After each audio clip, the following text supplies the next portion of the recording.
Boa noite. O crescimento de 3% que na largada do ano o governo esperava para 2018 virou 2,5% em maio e 1,6% agora.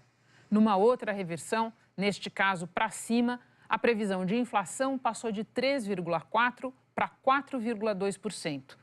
E mais um indicador ruim da economia em junho. Foi o primeiro mês do ano com mais demissões do que contratações.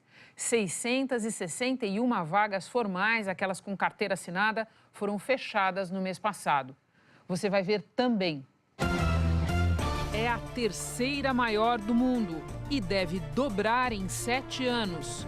Os números da população carcerária do Brasil. Hoje, o Brasil caminha para se tornar prisioneiro do seu sistema prisional, refém do seu sistema prisional.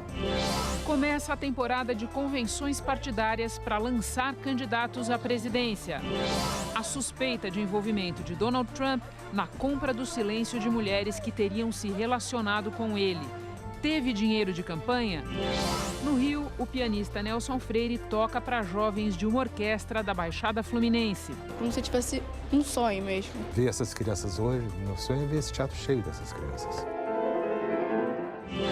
E o centenário de nascimento de um mestre do cinema. O sueco Ingmar Bergman ficou conhecido pela excelência da sua arte e como símbolo de um cinema cabeça.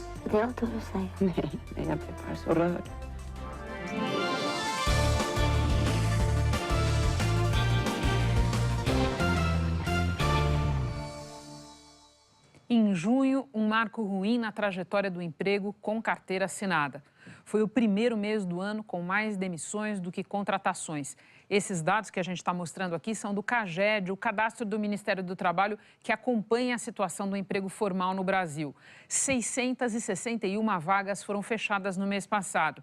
Quando a gente olha para este gráfico que nós preparamos aqui, a gente vê com clareza o impacto da greve dos caminhoneiros na economia. Tá certo que não foi só ela, mas ela provocou um tombo grande também. O mercado de trabalho vinha ganhando algum fôlego até abril, desacelerou em maio, como a gente vê aqui, a greve foi em meados de maio e derrubou em junho. No ano, o saldo ainda está positivo. O Brasil criou 392 mil empregos formais no primeiro semestre. Emprego é o assunto da reportagem da Sandra Passarinho.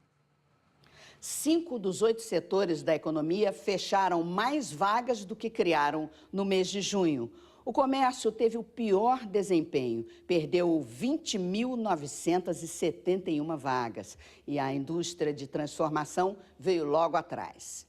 Estes 2 setores são exemplos do impacto negativo sofrido pela economia com a greve dos caminhoneiros no fim de maio. A agropecuária teve o melhor desempenho, com destaque para as lavouras de café e laranja em Minas Gerais e São Paulo. O saldo positivo foi de mais de 40 mil vagas. Em 4 das 5 regiões do país, houve aumento da oferta de trabalho com carteira assinada.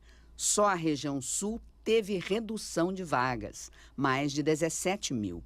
O professor Mauro Rochlin acredita que o resultado de junho não é bom para a economia brasileira porque interrompe um processo de recuperação do mercado de trabalho formal. Nesse caso, sem dúvida nenhuma, a greve dos caminhoneiros teve um peso decisivo.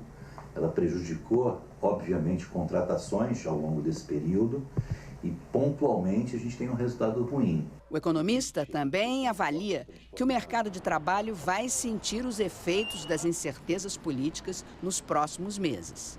Algumas decisões de investimento são adiadas e, uma vez adiadas essas decisões, o mercado de trabalho é prejudicado com isso. Continuando na economia, que segue sofrendo o impacto de eventos como a greve dos caminhoneiros, que a gente já mencionou, a incerteza que cerca a eleição presidencial e também fatores externos. Tudo isso fez o governo revisar para baixo, mais uma vez, as suas previsões de crescimento para este ano. No início de 2018, a expectativa era de uma alta do PIB de 3%. Em maio, baixou para 2,5% e agora para 1,6%.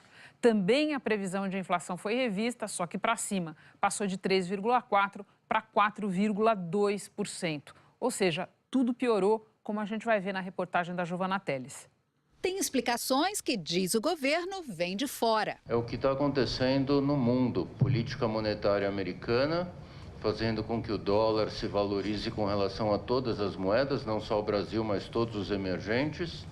também trazendo recursos de volta para os Estados Unidos e esticando um pouco os juros longos de todos os países. Tem questões aqui dentro do país que mostram como as expectativas políticas interferem no desempenho da economia. A eleição indefinida foi apontada como fator para a revisão para baixo do PIB, com o mesmo peso das questões internacionais. A outra metade foi algo doméstico, causado com aumento da incerteza, muito ligado a questões eleitorais e fiscais, relacionadas também à eleitoral. Outra causa, mas com efeito bem menor, foi a greve dos caminhoneiros. Não houve surpresa nessa revisão do PIB para 1,6% agora em 2018. O mercado já dava isso como certo há algum tempo. O que os economistas dizem é que a recuperação da economia, a geração de empregos vão continuar mais ou menos nesse ritmo lento e não só por este ano, porque a crise é profunda e a situação fiscal do governo é crítica. O alerta é para que em ano eleitoral o Planalto não ceda à tentação de fazer o que não deve. O que ele não deve fazer é tentar voltar com estímulo de crédito barato, incentivar as empresas e as famílias a se endividarem, porque isso só vai gerar um problema maior lá na frente, mesmo que tenha algum efeito positivo agora. O ex-governador de Mato Grosso do Sul, André Putinelli, do MDB, o filho dele e um advogado foram presos pela segunda vez na Operação Lama Asfáltica da Polícia Federal. Todos suspeitos de corrupção. O ex-governador foi preso no apartamento dele, em Campo Grande. O filho dele, André Putinelli Júnior, e o advogado João Paulo Calves também foram presos em casa. Foi a segunda vez que os três foram para trás das grades. Em 2017, eles já tinham sido detidos por suspeita de lavagem e desvio de dinheiro na mesma operação, mas passaram apenas um dia na cadeia. Agora, segundo a polícia, novas provas dos crimes foram encontradas.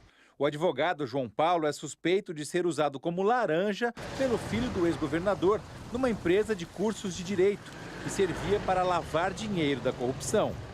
De acordo com a denúncia, o grupo chefiado por André Putinelli agia de 3 maneiras. Fraudava licitações para garantir que empresas aliadas fossem as vencedoras. Superfaturava contratos de obras públicas e desviava parte do dinheiro. Além disso, em delação premiada, o empresário Wesley Batista, do Grupo JF, disse que o ex-governador oferecia desconto em impostos estaduais e cobrava como propina 30% do valor economizado. Wesley Batista disse que pagou 150 milhões de reais a André Putinelli em troca de redução de 500 milhões de reais no ICMS para as empresas do grupo. Em que pese o investimento era legítimo, mas você só conseguia o termo de acordo se você pagasse. Se você não pagasse, você não conseguia. O relatório da investigação diz ainda que o Instituto Ícone recebeu propinas da JBS por ordem de André Putinelli. A Polícia Federal também investigou obras superfaturadas, como a do Aquário Pantanal, orçado em 84 milhões de reais, mas que já custou aos cofres do Estado 200 milhões e ainda não está pronto. O governo também pagava por manutenção de estradas que eram feitas pela metade. Os investigadores descobriram desvios de 350 milhões de reais. Segundo a denúncia do Ministério Público Federal, o esquema criminoso segue operante e a lavagem de dinheiro está se aperfeiçoando, mesmo depois da operação da polícia. O advogado de João Paulo Calves disse que não há ilegalidade no Instituto Ícone e que João Paulo é sim o dono da empresa. Já o advogado do ex-governador, que também defende o filho dele, disse que vai recorrer da prisão. Até onde eu pude ver, não tem nada de novo e algumas outras partes está tudo comprovado, tudo legal, não tem nada de ilegal, porque são fatos que vêm desde o ano passado, são os mesmos fatos, são fatos requentados. Que Brasil você quer para o futuro? A primeira resposta de hoje vem de Rio dos Índios, no Rio Grande do Sul.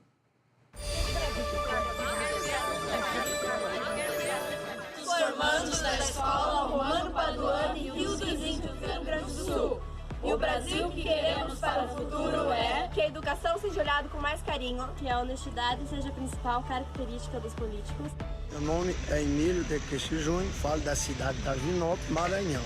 O que eu desejo para o futuro é político honesto e qualidade no serviço público na área de educação, saúde e segurança. Sérgio Souza, Fazenda Salina, Bom Jesus, Goiás. O Brasil que eu quero é que os próximos gestores sejam honestos e o judiciário tenha mais promotores, juízes, desembargadores e ministros, através de concurso público, que sejam mais ágeis e que diminuam os recessos. Sou a Claudinéia de Almeida Nunes, moro na cidade de Campo Bom, Rio Grande do Sul, região metropolitana de Porto Alegre. O Brasil que eu quero para o meu futuro é um Brasil que respeite mais os cidadãos e que tenha menos burocracia, principalmente na área da saúde, onde pessoas não precisariam levantar 3 horas da manhã para tirar uma ficha para ser atendido somente a 1h da tarde. Eu sou Barará, moro na cidade de Chaves, Pará. Eu quero que vocês vejam a situação das nossas ruas dentro do nosso município, sem esgoto, sem saneamento básico. E precisamos de iluminação pública na nossa cidade, que a maioria das ruas são no escuro, dificultando até o trabalho da nossa polícia militar do nosso município. E o Brasil que eu quero é que o prefeito e vereadores tenham mais respeito com a população e coloquem merenda de qualidade tanto na escola como na creche. Meu nome é Ivonete, sou da cidade de Motuca, estado de São Paulo. E o que eu quero para o meu país, para o Brasil, pessoas conscientes das suas obrigações com a população carente, mais educação, mais saúde que a população necessita, menos corruptos nesse país. Meu nome é Maria Eduarda, falo de Jupi, Pernambuco. Somos a Câmara Mirim Jupi. O Brasil que eu quero é um Brasil onde o processo político seja reestruturado, pautado na ética e na moral, garantindo de uma forma efetiva a participação dos jovens nas decisões políticas do Brasil.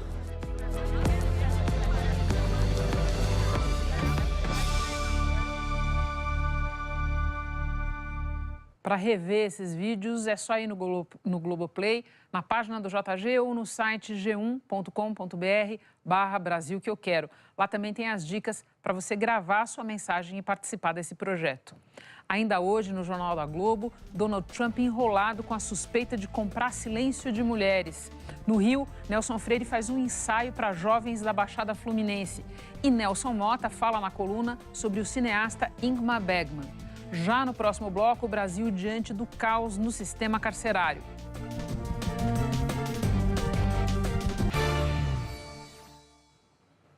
O Ministério da Segurança Pública divulgou nesta sexta-feira números do sistema penitenciário brasileiro, que é o terceiro maior do mundo e segue crescendo. Há uma taxa que a gente vê aqui de um pouco mais de 8% ao ano.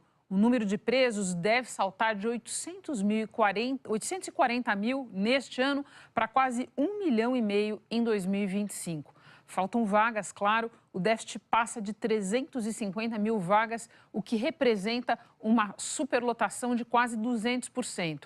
Os detentos provisórios, que são aqueles que ainda não tiveram uma condenação, são praticamente metade da população carcerária. Ao divulgar esses números, o governo anunciou que vai repassar aos estados 15 milhões de reais para comprar tornozeleiras eletrônicas e 17 milhões para instalar bloqueadores de celular, que isso é um problema sério nos presídios. O ministro Raul Jungmann disse que o Brasil corre o risco de ficar refém do seu sistema prisional, que as facções dentro dos presídios são a maior ameaça à segurança pública e que vai criar uma comissão para combatê-las. Hoje, o sistema penitenciário brasileiro, ele, que já é o terceiro maior do mundo, ele está sob o controle das facções e grupos criminosos. Por isso, eu estou criando a Comissão Nacional de Inteligência e de Operações contra o Crime Organizado, reunindo todos os órgãos do governo federal e do governo estadual para combater as facções criminosas. Não há o controle efetivo do poder público sobre o seu sistema penitenciário. O sistema penitenciário é o lugar onde você teria mais restrição, onde estaria mais forte a mão do poder público e do Estado. Mas, na verdade, isto não acontece, o controle é deficitário, existe, infelizmente, corrupção, existe, infelizmente, falta de pessoal, existe, infelizmente, falta de controle. E nós vamos lutar contra isso. Numa convenção em Brasília, o PDT oficializou o nome de Ciro Gomes como candidato à presidência da República em outubro. Ele já foi ministro da Fazenda e da Integração, governador do Ceará, prefeito de Fortaleza e deputado. Já concorreu outras 2 vezes à presidência por outros partidos. Para esta campanha, Ciro apresentou um programa intitulado 12 Passos para Mudar o Brasil. Ele diz que vai combater a corrupção e o desemprego, recuperar a economia e reduzir as desigualdades. voltar a crescer, se reindustrializar, reduzir desigualdades, acabar com a vergonha da extrema pobreza, devolver a segurança às famílias e às ruas, avançar na educação e garantir uma saúde que atenda com dignidade mínima o nosso povo, afirmar a nossa identidade cultural e investir na ciência e tecnologia que capacita a inteligência brasileira. Tudo isso é possível.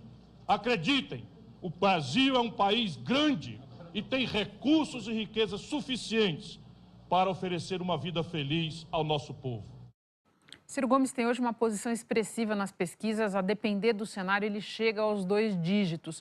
Mas ele sofreu um revés e vinha negociando o apoio de um conjunto de partidos do chamado Centrão para ganhar musculatura eleitoral e, principalmente, tempo na propaganda de TV. Só que, bem na semana da convenção, esses partidos foram para o lado de um outro candidato, Geraldo Alckmin, do PSDB. Agora, o Ciro vai tentar atrair outros partidos mais à esquerda, notadamente o PSB.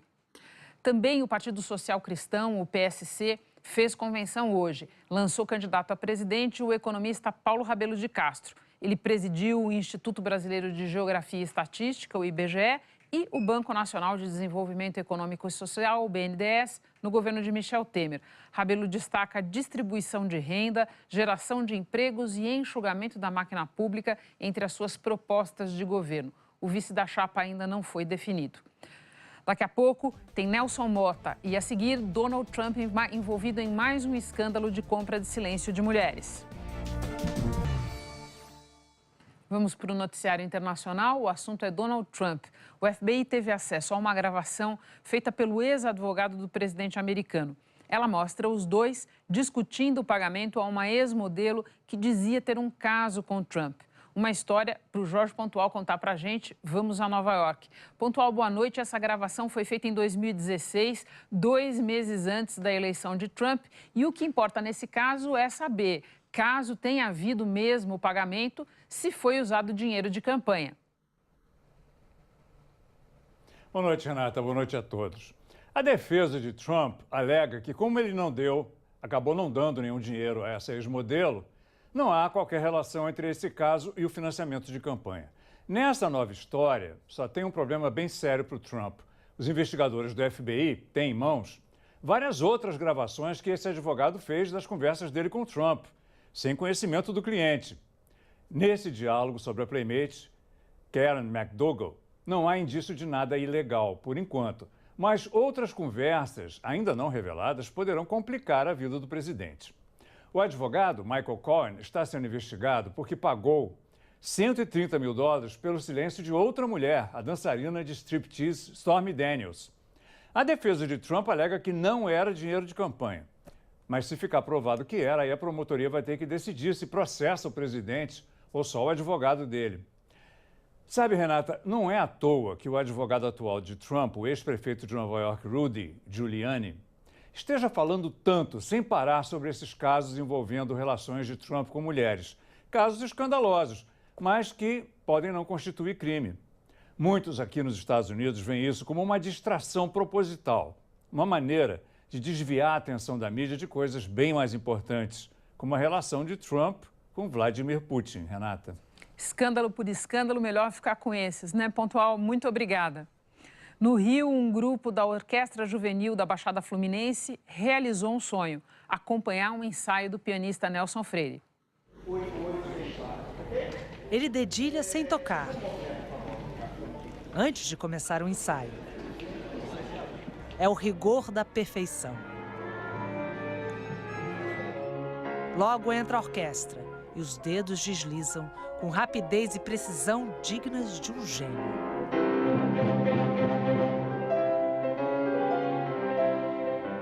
Quando vem tocar no Brasil, é um sentimento diferente quando entra no palco? Completamente diferente. Então tem que fazer muito esforço para me concentrar aqui. E é sempre além da emoção de estar aqui, onde eu já estive tantas vezes. A primeira vez que eu pisei nesse palco foi em 1953.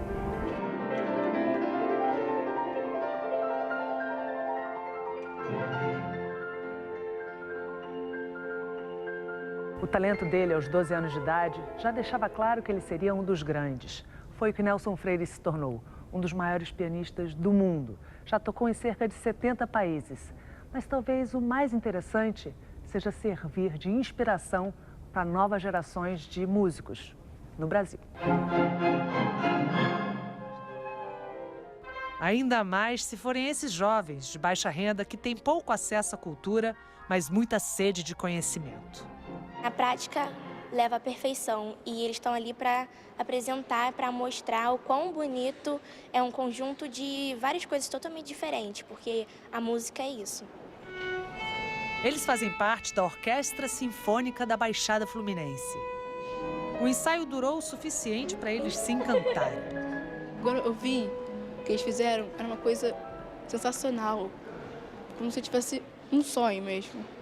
É um grande estímulo para o pequeno Samuel.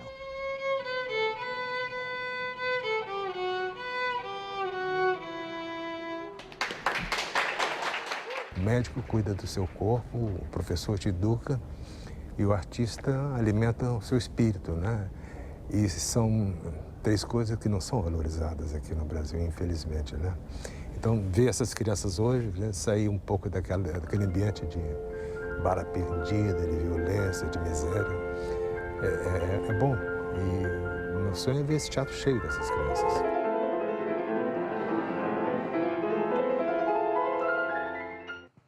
Daqui a pouco, Nelson Motta navega hoje pelo cinema. E a seguir, os gols da noite.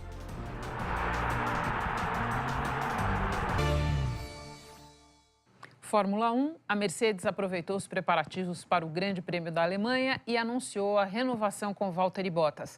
Antes, já tinha comunicado o acerto com Lewis Hamilton, a grande esperança da equipe para esta temporada. É tempo de retoques na Mercedes.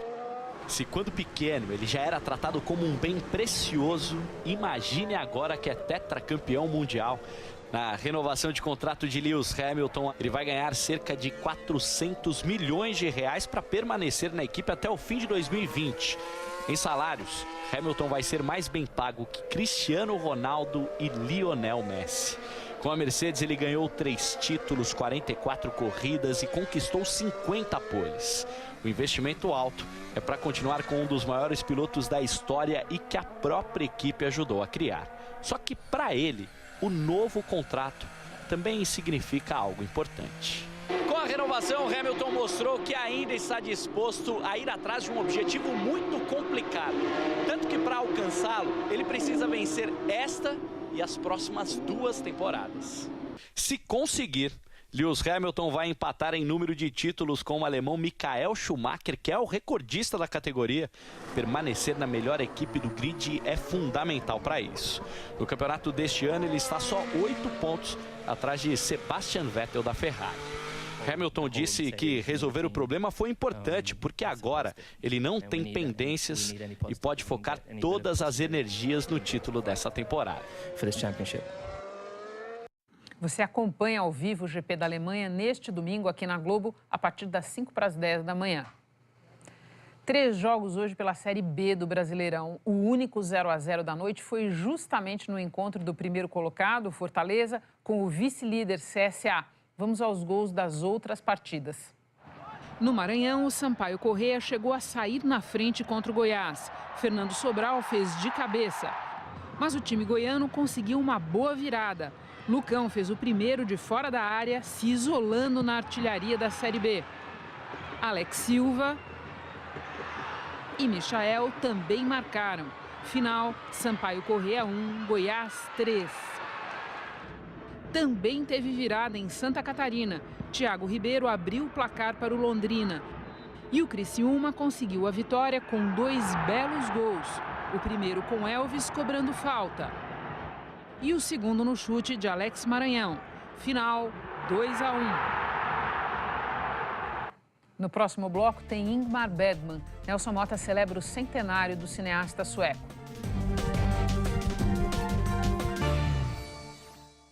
O sueco Ingmar Bergman foi o cineasta dos grandes sentimentos humanos, autor de clássicos que renderam décadas de interpretações. No centenário do seu nascimento, filmes como Gritos e Sussurros, Persona e Cenas de um Casamento são relembrados na coluna de Nelson Motta. Hvem er du? Jeg er døden. Kommer du för att hämta mig?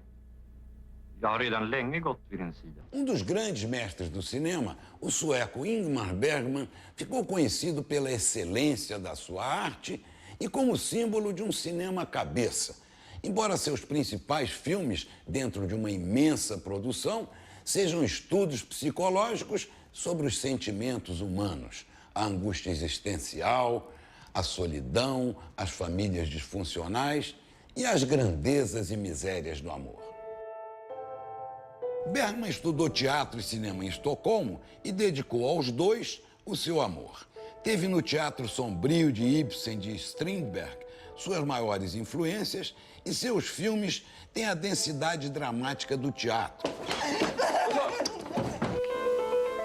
Seu olhar e suas imagens captam interpretações de altíssimo nível.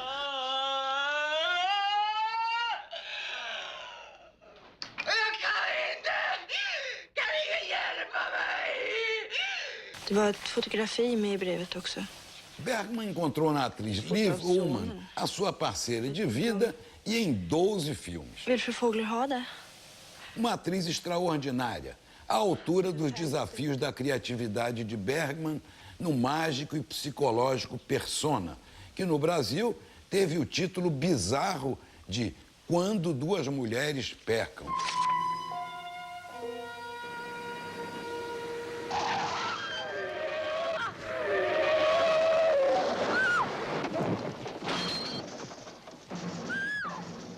Nos anos 60, fortemente marcados pela discussão psicanalítica, tiveram nos filmes de Bergman uma fonte inesgotável de debates culturais e políticos, provocando interpretações que os mantinham vivos mesmo depois de exibidos no cinema.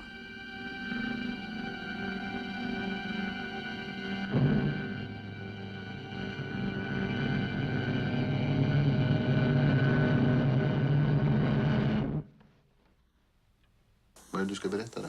Jag är med barn. Det sa jag för 3 veckor sedan och du förnekade det. O aparente céu em que vive um casal liberal vira um inferno quando um deles tem um caso.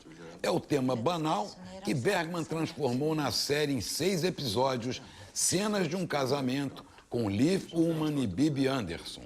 É talvez a maior DR da história do cinema. Sem spoiler. Hur vill du ha det nu då? Svara ärligt.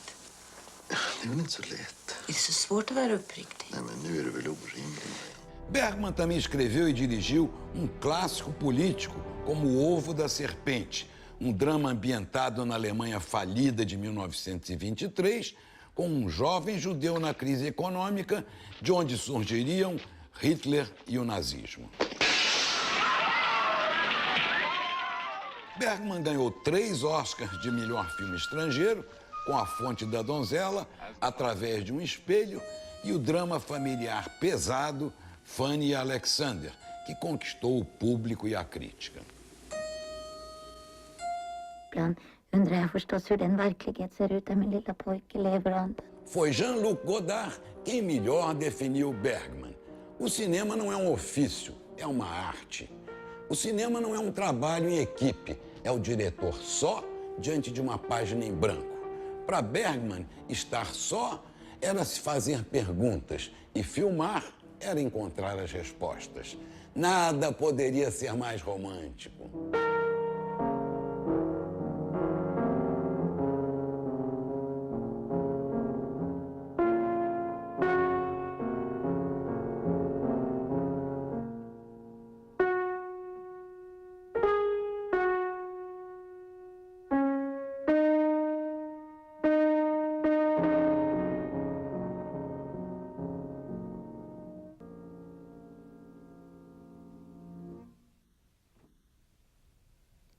Käraste lilla Eva.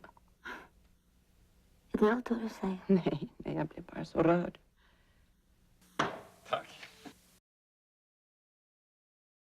O Jornal da Globo termina aqui. Outras notícias no Jornal Hoje deste sábado. E a seguir você assiste Conversa com Bial. Um ótimo fim de semana. Até segunda-feira.